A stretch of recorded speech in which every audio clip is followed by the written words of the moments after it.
উপাৰ্জনৰ পথ বিচাৰি আপুনিও হতাশ হৈছে নেকি? ব্যৱসায় গঢ়াৰ পৰিকল্পনা আছে নেকি আপোনাৰ? খুনাৰীৰ উদয় কুমাৰ আৰু ৰাজেশ্বা হ'ব পাৰে আপোনাৰ বাবে প্ৰেৰণা। গেলামালৰ দোকান খুলি খুনাৰীৰ উদয় কুমাৰে মাহেকত আয় কৰিছে কেইবা হাজাৰ টকা। লগতে ঘড়ীৰ দোকান খুলি স্বাৱলম্বী ৰাজেশ্বা। চৰকাৰী চাকৰিলৈ বাট নাচাই ক্ষুদ্ৰ ব্যৱসায়েৰে স্বাৱলম্বী হৈ এইসকল যুৱকে দেখুৱাইছে প্ৰেৰণাৰ উৎস। কৰ্মসংস্থাপনৰ অভাৱত হতাশ হৈ পৰা উদয় কুমাৰে প্ৰথম অৱস্থাত সৰু ব্যৱসায় আৰম্ভ কৰি বহু কষ্টৰে পৰিয়াল পোহপাল দি আছিল যদিও এনে সমস্যাৰ সময়তে বিপদৰ বন্ধুৰ দৰে থিয় হৈ সোণাৰী শাখাৰ বন্ধন বেংকে প্ৰথম অৱস্থাত কম পৰিমাণে ঋণ প্ৰদান কৰি সহায়ৰ হাত আগবঢ়াইছিল। ব্যক্তিজনে ঋণৰ ধনৰাশিৰে সৰুকৈ এখন গেলামালৰ দোকান আৰম্ভ কৰে। সেই দোকানখনৰ জৰিয়তে তেওঁ লাহে লাহে উপকৃত হোৱা দেখা যায়। এখন গেলামালৰ দোকান আৰম্ভ কৰি সুন্দৰকৈ পৰিয়াল পোহপাল দি এক স্বাৱলম্বিতাৰ পথ দেখুৱাবলৈ সক্ষম হোৱাত বহু নিবনুৱা যুৱকৰ বাবে আদৰ্শ হৈ পৰিছে। বহু কৰ্মহীন নিবনুৱা কৰ্মসংস্থাপনৰ বাটত সহায় কৰিছে বন্ধন বেংকে।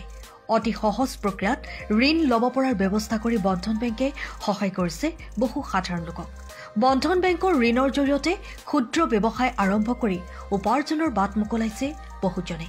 তাৰেই এক উৎকৃষ্ট প্ৰমাণ দেখুৱালে চৰাইদেউ জিলাৰ অন্তৰ্গত সোণাৰীৰ নিবাসী উদয় কুমাৰে। আমাৰ সাংবাদিকৰ আগত তেওঁ কি কয় চাওঁ আহক। বন্ধন মনৰ পৰা লৈছোঁ আৰু বহুত সুবিধা পাইছোঁ। মানে এবাৰ নহয় দুবাৰ ল'লোঁ আৰু মানে ইণ্টাৰেষ্টটোও বহুত কম।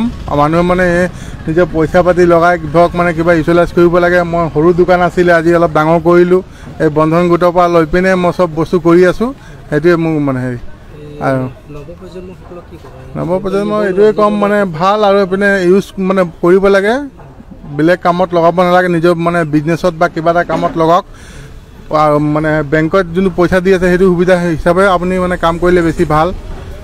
আৰু মানে নিবনুৱাসকলক ইমানেই কম, নিবনুৱাসকলে ভালকৈ আপোনালোকে ধৰক আহি পিনে বেংকত যোগাযোগ কৰক আৰু মানে কম ঋণত মানে আপুনি সুদত পইচা লৈ পিনে আপুনি নিজৰ কাম চলাব পাৰে। মই যেনেকৈ কৰি আছোঁ বহুত ভাল হৈছে মোৰ কাৰণে। এতিয়া মোৰ মানে আজি 5 বছৰৰ পৰা বন্ধনৰ পৰা লৈছোঁ। 5 বছৰত মোৰ বহুত কিবা কিবি কৰিলোঁ।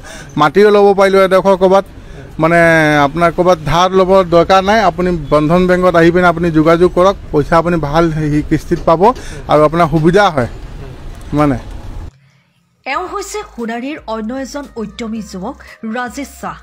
তেওঁ এখন ঘড়ীৰ দোকানৰ স্বত্বাধিকাৰী। তেওঁ এই দোকানখনৰ জৰিয়তে মাহেকত কেইবা হাজাৰ টকা লাভ কৰিবলৈ সক্ষম হয়। তেওঁ কয় যে এই দোকানখনে তেওঁক স্বাৱলম্বন হোৱাত সহায় কৰিছে আৰু তেওঁৰ জীৱিকাৰ মূল উৎসটি গঢ় দিয়াত সহায় কৰিলে বন্ধন বেংকে।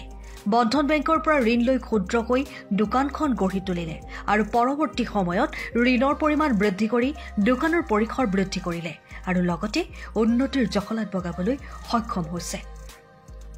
তেওঁ অন্য বেংকত বহু নথি পত্ৰ সংগ্ৰহ কৰি ঋণ ল'বলৈ গৈছিল যদিও ঋণ লাভ নকৰাত শেষত বন্ধন বেংকৰ কাকচপাত কম নথি পত্ৰৰে ঋণ প্ৰদান কৰাত বন্ধন বেংকৰ প্ৰতি তেওঁ কৃতজ্ঞ। বৰ্তমান সোণাৰীৰ অন্তৰ্গত বহু ভিতৰুৱা অঞ্চলসমূহত বন্ধন বেংকৰ পৰা ঋণ লৈ বহু পুৰুষ মহিলাই ব্ৰইলাৰ ফাৰ্ম দোকান খুলি স্বাৱলম্বিতাৰ পথ দেখুৱাবলৈ সক্ষম হৈছে। অতি কম নথি পত্ৰৰে বন্ধন বেংকৰ পৰা ঋণ ল'ব পৰাৰ কথাও উল্লেখ কৰিলে দৰিদ্ৰ লোকসকলে। লগতে বন্ধন বেংকৰ পৰা ঋণ লৈ অবাবত ধনৰাশি খৰচ নকৰি ভাল কামত খটুৱাই স্বাৱলম্বী হ'বলৈকো আহ্বান জনায়। আমাৰ সাংবাদিকৰ আগত তেওঁ কি কয় চাওঁ আহক।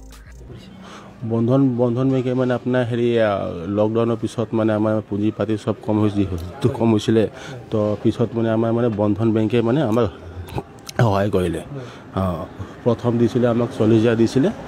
40,000ৰ পৰা 70,000 কৰিলে। এনেকুৱা কৰি কৰি বাঢ়ি গৈছে। তেখেতে মানে আমাক বিজনেছত বহুত সহায় কৰিলে। আপোনাৰ এতিয়া বৰ্তমান এতিয়া মই আপোনাৰ হেৰি 1.5 লাখ টকা লৈ আছোঁ। বিজনেছ ভালকৈ চলি আছে। তাৰপিছত আপোনাৰ বেংকে ভালকৈ ছাৰ্ভিচ দি আছে। সেইটোৱে হয়। সেইটো আপোনাক কোৱাটো ঠিকেই আছে কৈছে আপুনি। মানে উঠি অহা নিবনুৱাক মই সেইটোৱে ক'ম কি যদি আপুনি কিবা এটা বিজনেছ কৰিবলৈ ভাবিছে, চবক কম, ল'ৰা হওক ছোৱালী হওক চবক কৈছোঁ, যদি কিবা বিজনেছ কৰি ভাবিছে, যদি দোকান চোকান দোকান পোৱা নাই কিবা পোৱা নাই ক'ৰবাত কৰি পোৱা নাই তো মানে আপুনি হেৰি বন্ধন বেংকে একদম পিয়ৰ ল' ইণ্টাৰেষ্টত পইচা লৈ পেলাই আপুনি মানে নিজে কিবা এটা বিজনেছ কৰিব পাৰিব সেইটোৱে মই চবক ক'ম ৰাজ্যৰ লাখ লাখ লোকৰ ব্যৱসায়িক সফলতাৰ আঁৰত আছে বন্ধন বেংক বন্ধন বেংকৰ পৰা ঋণ লৈ স্বাৱলম্বিতাৰ বাট বুলিছে পুৰুষ মহিলাসহ ৰাজ্যৰ বহু লোকে আৰ্থিক সহযোগিতাৰে দৰিদ্ৰ নিবনুৱাৰ মুখত হাঁহি বিৰিঙাইছে বন্ধন বেংকে যাৰ জৰিয়তে এতিয়া স্বাৱলম্বিতাৰ যাত্ৰা হৈ উঠিছে তেনেই সহজ